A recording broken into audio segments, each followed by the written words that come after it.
This is KSL Sunday Edition with Deanie Wimmer.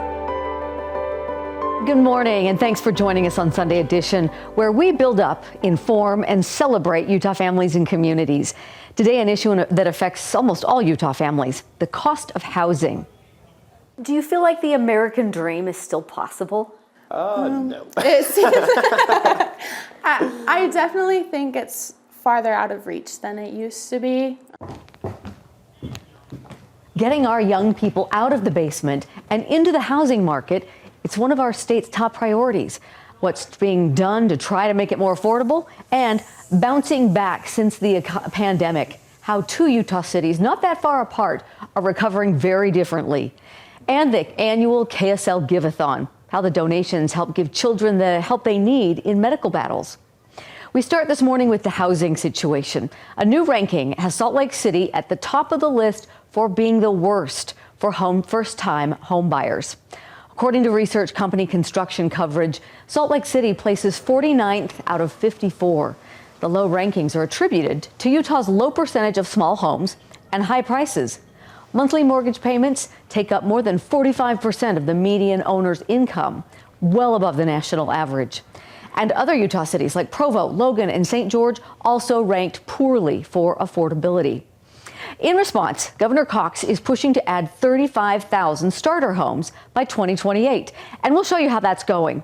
But first, we met with a couple who is living this experience. It might be familiar. Wow.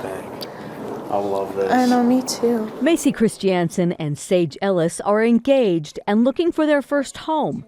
It has been eye-opening. First-time home buyers, hopefully, huh? Yeah. How has it been so far as you're looking for your first home? A little stressful. Yeah, definitely a little stressful. It's been exciting, of course, but definitely stressful. Yeah. What's the most stressful part?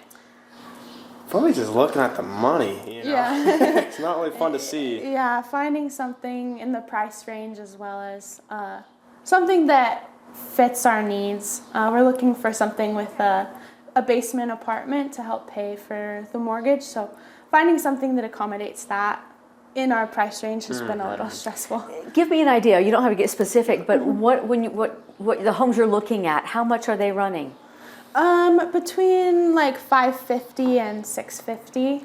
So your first home will be a $500,000 enterprise. Yeah. Cool to say. Cool to say, but maybe not cool to pay for. Yeah. Not fun in the bank. What are some other features that you're looking for? Well, this house specifically has a pool, which we are stoked about. I would love to have a pool. The apartment would be awesome.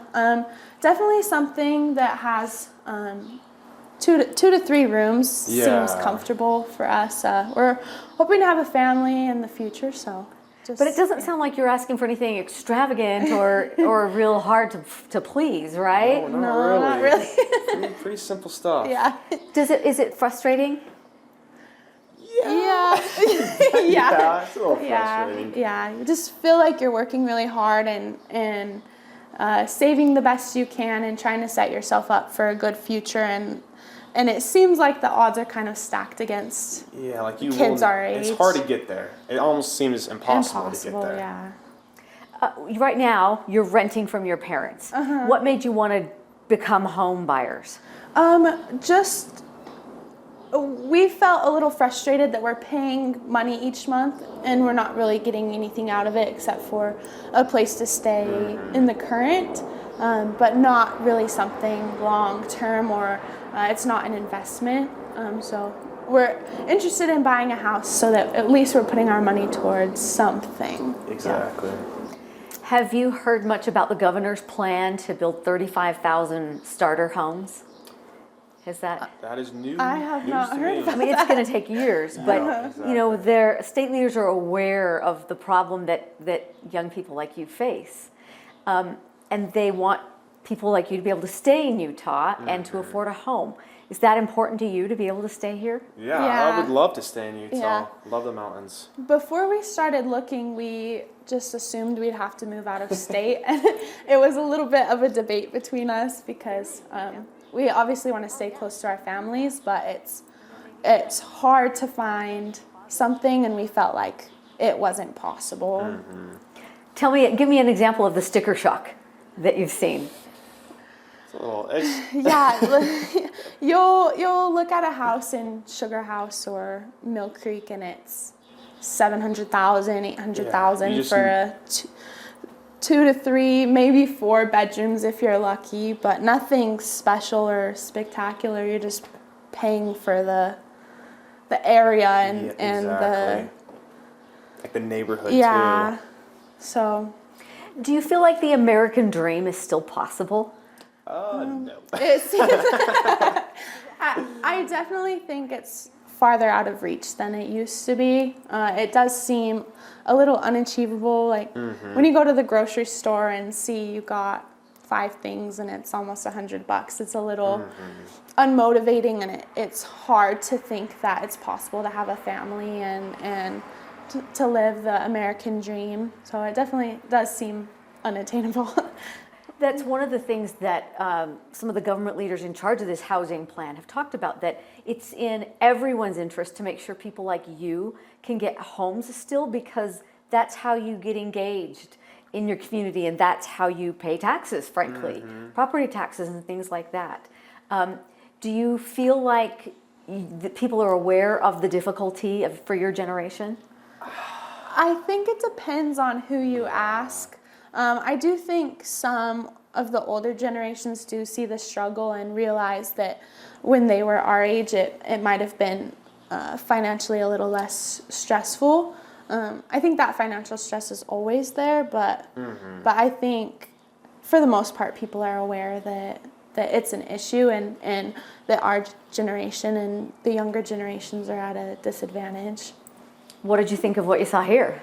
We love it. So there's hope. There's hope, yeah, right? There's hope. Okay. Well, good luck. Thank you. Hopefully you'll find something that you want to make your first home dream come true. We're hoping. Yeah. Are you getting married soon? In November. Okay. Yeah. So there is kind of a clock ticking. Yeah. Well, good luck. Thank you. Here, we still believe that our greatest achievements lie not in our own success, but in that of our children and grandchildren and the communities we build. Our hope is that they can grow up in a land of freedom, where they are safe, where their God-given rights are fiercely protected, where their opportunities are as boundless as their imaginations, and where they can get an education, get married, and have families of their own that live near us, but not always with us. Not even the governor and his adult children are immune to the cost of housing. As moms, we want our kids to be able to stay here in Utah. So to solve the affordable housing crisis, Governor Cox announced a plan to build 35,000 starter homes by 2028. It's a big goal, and I talked to the man in charge of reaching that goal about what they've done in this first year. What have you accomplished? Give me kind of a rundown. Well, our first year was 2024. We were measuring the number of starter homes that we actually produced. So 35,000 starter homes is the target. Year one, we built 5,100. So 5,100 were built in the state of Utah. And when I say we, I mean the people of Utah, the builders of Utah, the cities allowed all of these to come together. And so we delivered 5,100 last year, which is short of the goal, but it's a good start. He says the affordable housing plan is a puzzle with many pieces.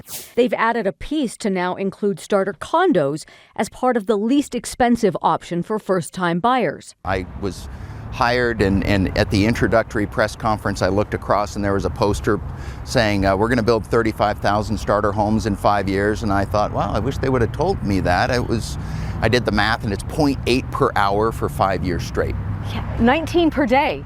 I think is what I looked at. Something like that. It's big math. Is it doable?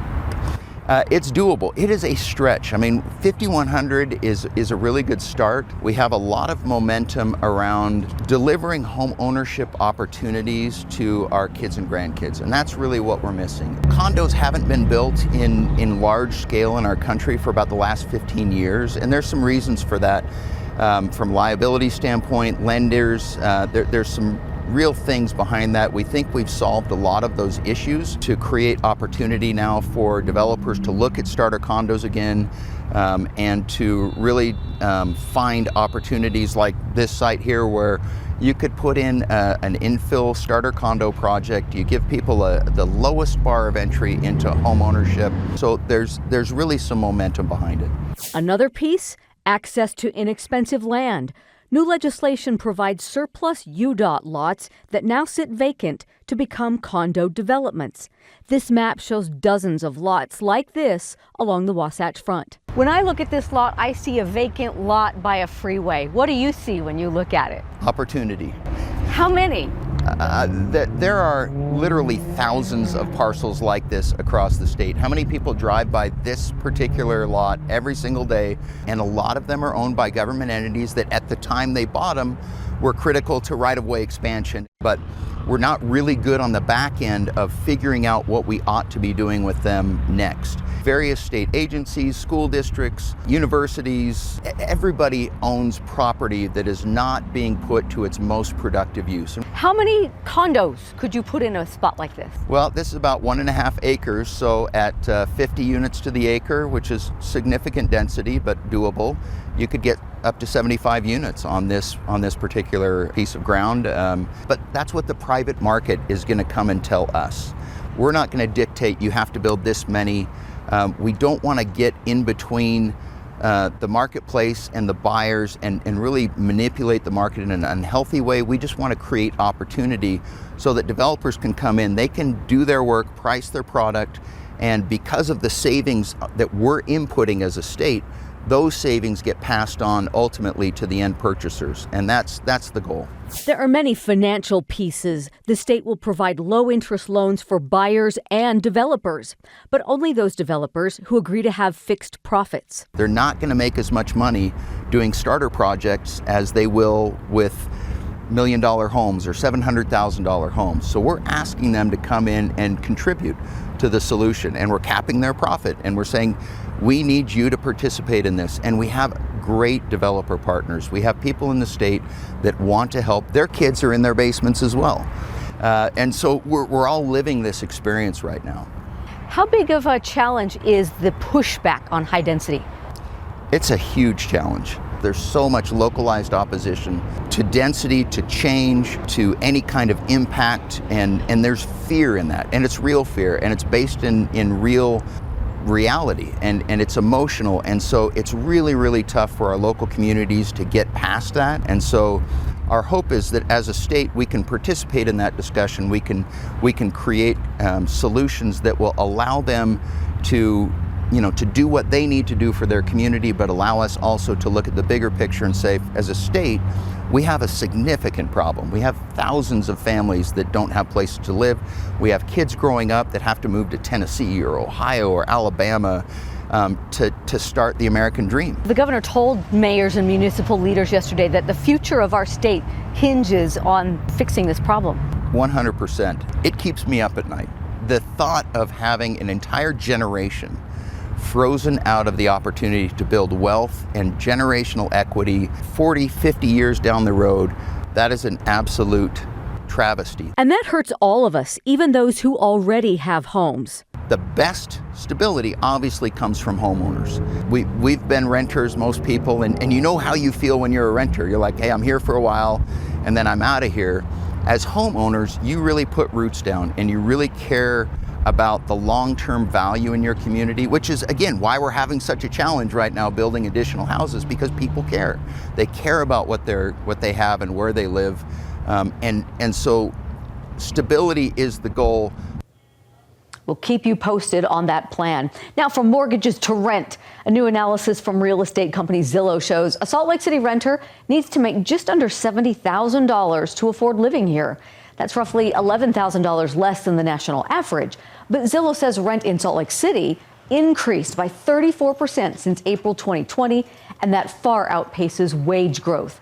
Across the country, renters need to make 6 figures to comfortably afford rent in 8 major cities. That's up from 4 cities in 2020. The most expensive cities in which to rent are San Jose, New York, and Boston. The most affordable big cities are Buffalo, Oklahoma City, and Louisville. Coming up now, a tale of two Utah cities trying to bounce back from the COVID pandemic. Why business is booming in one while kind of going bust in the other. Get Gephardt digs into the post-pandemic recovery efforts next. But first, if you build it, they will come. The changes one Utah town is making to try to become a popular pit stop for road trippers.